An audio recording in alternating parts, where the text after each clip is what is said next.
Masakit. Saan ang sumakit sa balakang?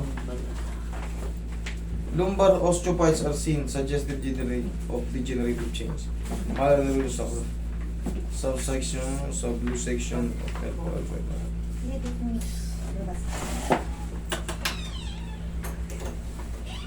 Ayun, umusog. L4, L5, eh, no? Tingnan mo yung ano niya. Ang nangyari sa'yo is, with osteophytes, ito yung itsura ng ano mo. Ayan, no? Ganyan ang itsura ng ano mo. L4, L5 mo. Tingnan mo, bantay mo. Degenerated disc with osteophytes. Ayan, osteophytes, degenerated. Tingnan mo yung nakalagay dito. Degenerative. Okay, with osteophytes. Lumbar osteophytes are seen. Yan ang itsura ng ano mo, sir. Yan. Okay? Tapos, nagbago yung position ng buto mo. Ito, umurong tong L4, L5 mo. Pagkalaglag mo. Ngayon, kumiwa. 170.17.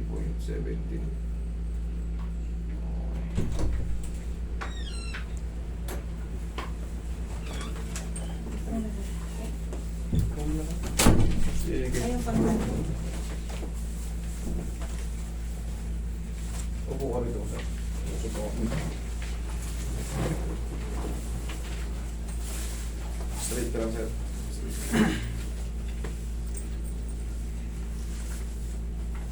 Tayo ka, sir.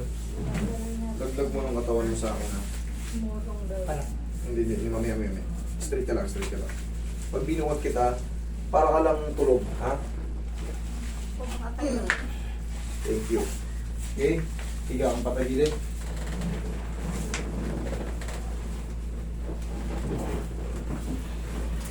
Yung ilang taon na ba kayo, sir? Ngayon, 56. Bata pa kayo, bakit nagkaganon? Nagkaroon na kagad ng osteophytes. May mga osteophytes. Alam niyo ibig sabihin ng osteophytes? Daya. Doon kasi medyo, ang osteophytes means, yung parang bukol-bukol na yung buto nyo. Yung vertebrae nyo, nagkaroon na ng ganyan, no? May mga spars sa mga kanto, kaya konting pihit yung makabuhat kayo mabigat. Naiipit kagad yung makirot kagad. Ganon, kaya titigilan nyo na muna yan, no? Titigil muna kayo sa pagbubuhat na mabigat. Huwag kayo magbuhat na mabigat. Hindi porkit malaki katawan nyo, kaya nyo. Bibigay yung disc nyo. Humigay na pala talaga yung L4, L5 nyo. Ibig sabihin ng degenerative change, may sugat na yung disc nyo, flat siya ng sugat-sugat na yung niya. Ganun ang ibig sabihin ng degenerative change. Okay. Kailan kayo nalaglag? Pagtagal na, 6 to 7 years siguro. Sa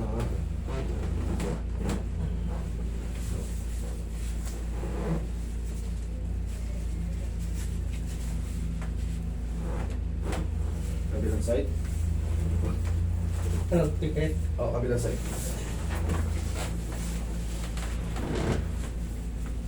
Kasi pagka yung parang bigla kumikirot dito. May short ka ka? Meron. May short ka? Sige, mag-short ka. Para patamaan natin yung sinasabi mo kung relax lang. Okay. Okay, tihaya ka. Relax lang. Kabilang side. Okay, dapa ka. Sige. Shoot mo yung mukha mo, sir, sa butas.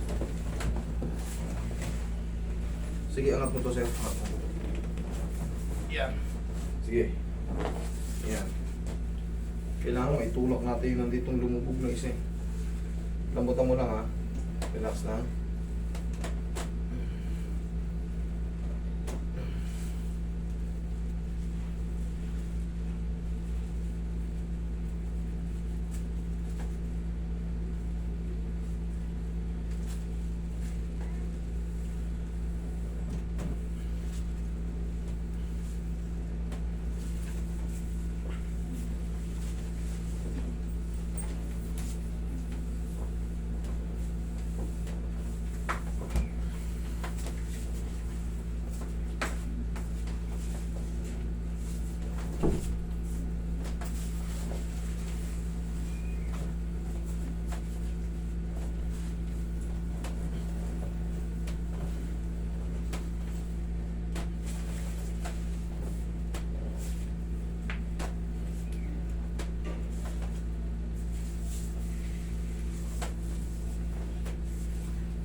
Saan yung mas manid sa'yo? Ito o dito? Parang Parehas? parehas eh.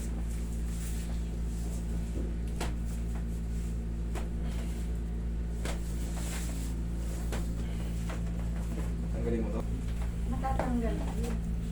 Maghihilom na lang yan, kaso medyo tinitherapy talaga to. Kailangan din uminom din siya ng mga mga vitamins sa buto. Kasi yung osteophytes, ibig sabihin nun, sobrang tanda na ng buto mo. Maagang pagtanda ng buto. Nag-i-spar. Hindi na healthy yung mga kantuhan ng buto nyo. Bungo yun ang pagkalaglag nyo noon. Kaya umusog. Kung mapapansin mo, iba itsura ng ano mo. Isang vertebrae mo.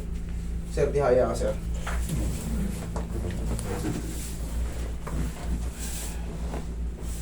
Lagyan mo banda sa puwet, Roy.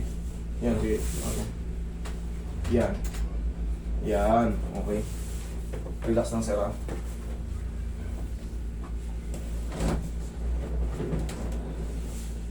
Relax lang, sir. Mararamdaman mo to. Okay, inhale.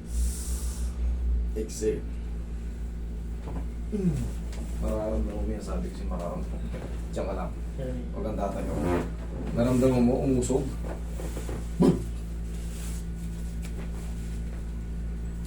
Asa na yung x-ray niya?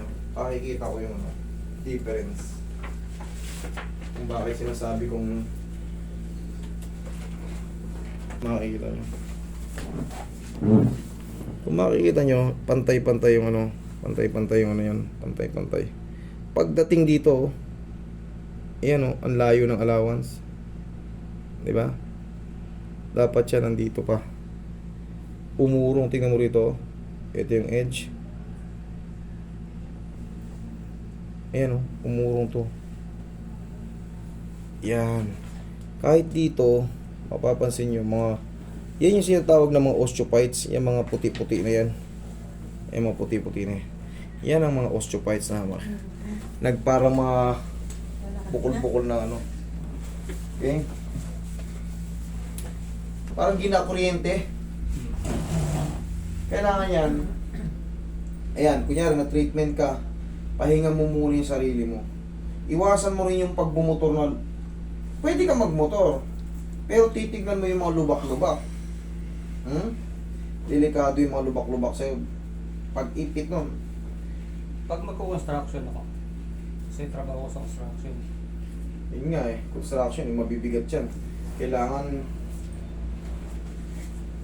pag magbubuhat ka, ano ka ba nagpapala o ano? Karpintero ba? Mason Mason. Mason? Papalita daw. Ipantay mo yung sir Mag-iingat ka, huwag kang magkaganito yung papuwersang isa. Isa rin yun. Talagang hindi mo na maiiwasan yan. Sira na yan. Yung files mo, yun ang nababasa ko kahit ipa-review mo yan. Kahit ipa-review mo sa doktor, kahit hindi sa akin, magpa-second opinion ka kung ano magiging opinion nila. Yun yung nakikita ko, yun ang masahe mo, the same yan doon. Degenerative or degeneration, it's the same. Yan ang mga itsura ng mo. Ang healthy disc kasi ganito kakapal. Ngayon sa'yo, nangyayari. Kaya madali siya mapirat kasi yung may mga bukol. Kaya pag twist mo na gano'n, gano'n. Pero ngayon, Yung container niya kasi binubuhat niya. container mo. Base rin sa x-ray mo, nakapaganito Dito ka magbuhat sa kaliwa. Kung container lang pa, yung mineral, dito na. Okay?